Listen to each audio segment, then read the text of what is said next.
अगर कोई दरवाजा खोलता तो वह चुड़ैल उसे उठाकर ले जाती। एक गांव में लोगों के गायब होने की घटना हो रही थी। हर रात को एक चुड़ैल आती और गांव में किसी भी घर का दरवाजा खटखटाती। घर पर कोई है? दरवाजा खोलो, मुझे भूख लगी है, कुछ खाने को दे दो। अगर कोई दरवाजा खोलता तो वह चुड़ैल उसे उठाकर ले जाती।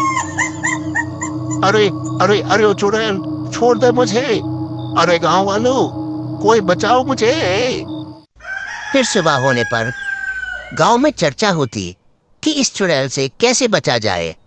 तभी सोनू अपने मित्र गोलू और मोलू से बात करता है। मित्र, क्यों ना हम मिलकर इस चुड़ैल को पकड़ें?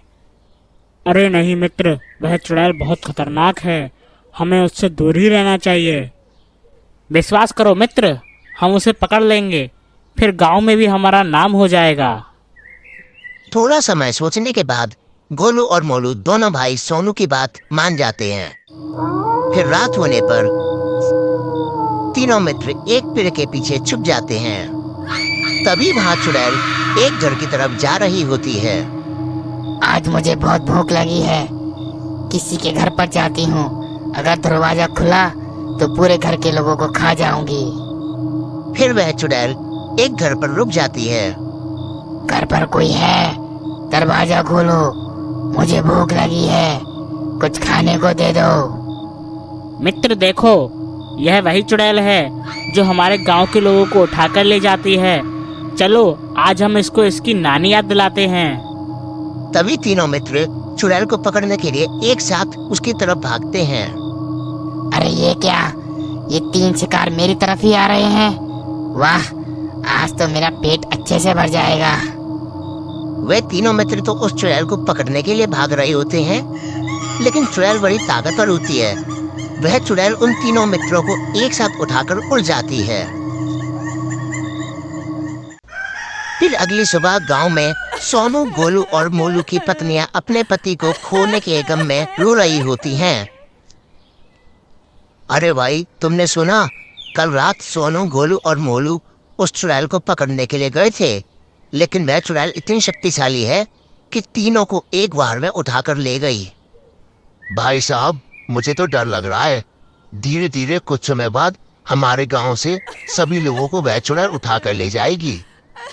अरे तुमको घबराने की कोई जरूरत नहीं है। हम अपने गांव के स्वामी जी के पास चलते हैं, वे हमें जरूर कोई उपाय बताएंगे। हे महामुनि, कुछ समय से हमारे गांव में एक चुड़ैल आ रही है। वह इतनी शक्तिशाली है कि कल रात हमारे गांव के 3 लोगों को एक साथ उठाकर ले गई। महामुनि, कृपया हमें इस चुड़ैल से छुटकारा पाने के लिए कोई समाधान दीजिए। आपको यह नहीं पूछना चाहिए कि उस चुड़ैल को कैसे भगाया जाए, बल्कि पहले यह पूछना चाहिए कि वह ऐसा क्यों कर रही है। जी स्वामी जी, हमें बताइए, वह ऐसा क्यों कर रही है? वह ऐसा कर रही है, इसके लिए तुम और तुम्हारे गांव वाले ही जिम्मेदार हैं। वो कैसे स्वामी जी? याद करो, लगभग 10 साल पहले जंगल से भटकती हुई एक भूखी प्यासी औरत तुम्हारे गांव पहुंची। वह खाना मांगने तुम्हारे घर आई, लेकिन तुमने लात मारकर उसका अपमान किया और वहां से भगा दिया। इसी तरह वह पूरे गांव में भोजन की तलाश में भटकती रही, परंतु किसी ने उसकी लाचारी को ना समझा और गांव से भगा दिया। उसी रात वह औरत जंगल में भूखी प्यासी मर गई और एक चुड़ैल बन गई। इसलिए अब वह तुम्हारे गांव के लोगों को उठाकर जंगल में ले जाती है और खा जाती है। मुझे अपनी गलती पर खेद है गुरुजी, मुझे ऐसा नहीं करना चाहिए था। परंतु गुरुजी, अब इस चुड़ैल को कैसे रोका जा सकता है? कोई समाधान बताइए। यदि तुम लोग उस चुड़ैल से अपने गांव को बचाना चाहते हो, तो तुम्हें उसी जंगल में उसी पीपल के पेड़ के पास जाना होगा जहां उस औरत की मृत्यु हुई, और वहां जाकर अपनी गलती की माफी मांगनी होगी। महामुनि की इस बात को गांव वाले मान जाते हैं और जंगल में उस पीपल के पेड़ के पास पहुंच जाते हैं। हे देवी, हमें माफ कर दीजिए। मुझे और गांव वालों को अपनी गलती का एहसास है। आगे से हम कभी भी किसी लाचार का अपमान नहीं करेंगे। ठीक है, तुम्हें माफ किया, लेकिन आगे से ध्यान रखना, घर आए किसी भी भूखे प्यासे का अपमान नहीं करना। इतना बोलकर वह चुड़ैल गायब हो जाती है। हमारे चैनल को सब्सक्राइब करें और कमेंट में बताएं अगर आपको यह कहानी अच्छी लगी तो आगे भी हम इस तरह की और कहानी लाएंगे।